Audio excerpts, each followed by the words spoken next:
we want and we need to win. Imagine that tomorrow we don't win and Mumbai win in Kolkata, then I think that we would regret, no, about this situation. Then the thing is that we need to win tomorrow.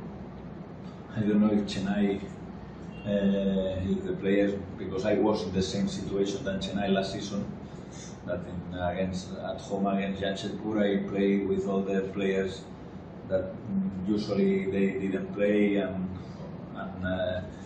when you put all these players together is a problem too, also.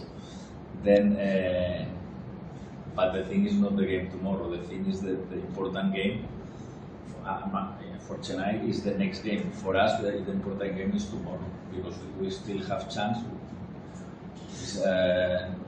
We don't depend from our team.